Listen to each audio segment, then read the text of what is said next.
This first group comprises the imposters of the muscle car world.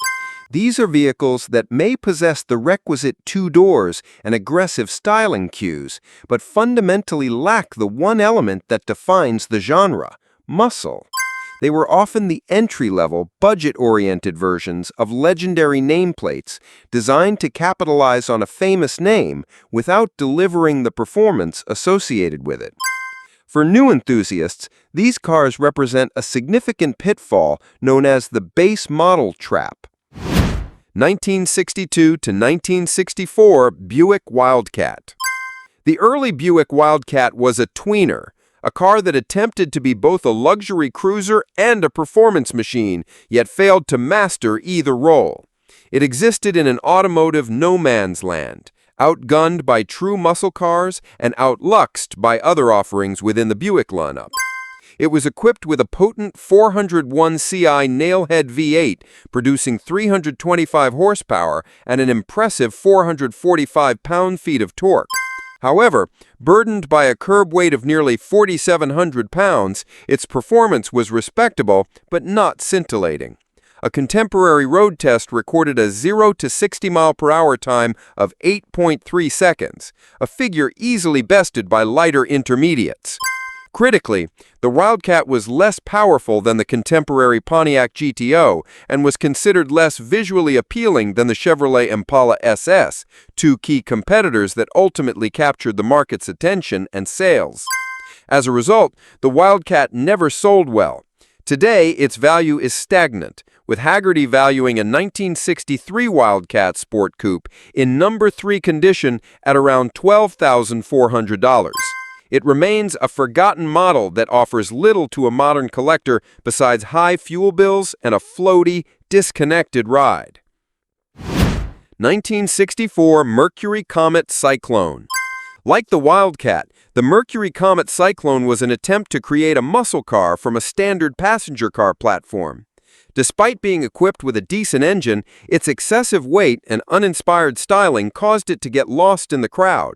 The standard engine was a 289 CI V8 with 210 horsepower, a respectable motor for a mid-size car, but not enough to overcome the Cyclone's nearly 3,000-pound curb weight.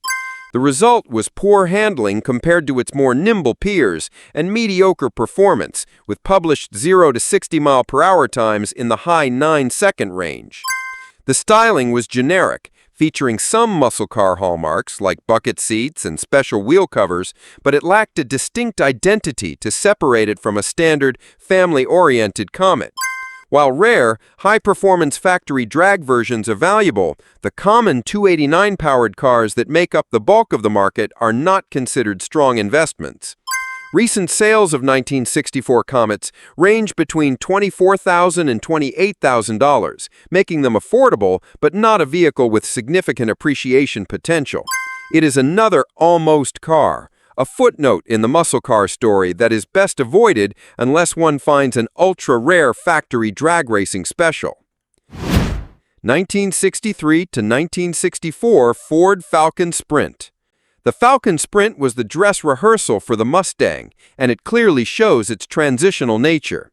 It was Ford's attempt to inject sportiness into its compact Falcon line, but the final product was underpowered, awkwardly styled, and was immediately rendered obsolete by the launch of the Mustang in April 1964. The Sprint was powered by a 260 CI V8, making only 164 horsepower, an output insufficient to give the nearly 3,000-pound car any real performance credibility. Although it shared its basic underpinnings with the Mustang, the Sprint lacked the Mustang's revolutionary long hood, short deck styling and immense cultural appeal. The Mustang's instant and overwhelming success immediately cannibalized the Sprint's sales, sealing its fate. In 2025, the market treats the Sprint as a historical curiosity rather than a desirable classic. Hagerty values a 1964 Sprint convertible at $26,800 in number 3 condition, significantly less than a comparable Mustang GT from the same period. Owning a Falcon Sprint today is owning the less cool, less valuable, and largely forgotten older sibling of a legend. 1963 to 1964 Studebaker Avanti. The Studebaker Avanti was a radical futuristic design unfortunately attached to a dying company. Penned by the legendary Raymond Loewy, its design was polarizing, a love-hate affair for many. Performance was a strong point, with the base 289 Ci V8 producing a healthy 240 horsepower, and supercharged R2 versions offering even more.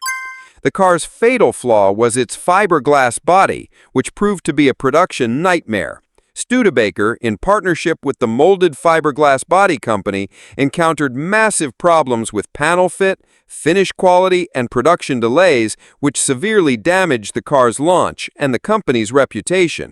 Today, these cars are known for common fiberglass-related issues, including stress cracks near the fenders and rocker panels, and sagging doors caused by the hinge boxes cracking loose from the fiberglass A-pillars. As a true orphan car from a defunct brand, parts are exceptionally difficult to source, making restoration a costly and specialized endeavor. Hagerty values a 1963 Avanti at $23,000 in number 3 condition. While not worthless in monetary terms, the potential for a financially ruinous restoration due to its unique body construction makes it an extremely risky purchase for anyone but the most dedicated Studebaker specialist. 1968 Oldsmobile Toronado. The Oldsmobile Toronado was a front-wheel drive personal luxury coupe marketed with muscle car undertones. It was an innovative but deeply flawed vehicle, known for its bizarre handling characteristics, notoriously poor brakes, and questionable reliability.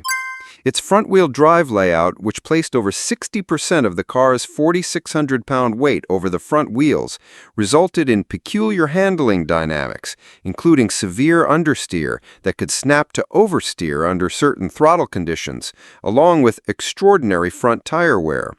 Its brakes were widely considered its weak link, prone to severe overheating and fade after just a few hard stops. Reliability was another major concern, with complex and failure-prone vacuum systems operating the hidden headlights and a high potential for rust in the structural pillars. While historically significant as a pioneer of modern front-wheel drive systems in American cars, its collector value is very low. The Classic.com market benchmark for the first-generation Toronado is just over $17,000. The Toronado is an engineering experiment that is heavy, handles strangely, cannot stop reliably, and is a nightmare to repair. It is a textbook example of a classic car that is interesting but terrible to own. The Money Pits: Guaranteed Financial Headaches. This section details the vehicles that represent the most significant financial risks to a potential buyer. These are the cars that lure enthusiasts with a low initial purchase price, only to drain their finances with impossible-to-find parts, nightmarish repair processes, and restoration costs that can easily eclipse the value of a brand-new performance car. A common thread among these vehicles is the innovation penalty. In the classic car world, being a technological pioneer is often a curse. Cars that introduced complex, unproven technology frequently suffer from this penalty. Oldsmobile's F85 Jetfire's turbocharger is a prime example.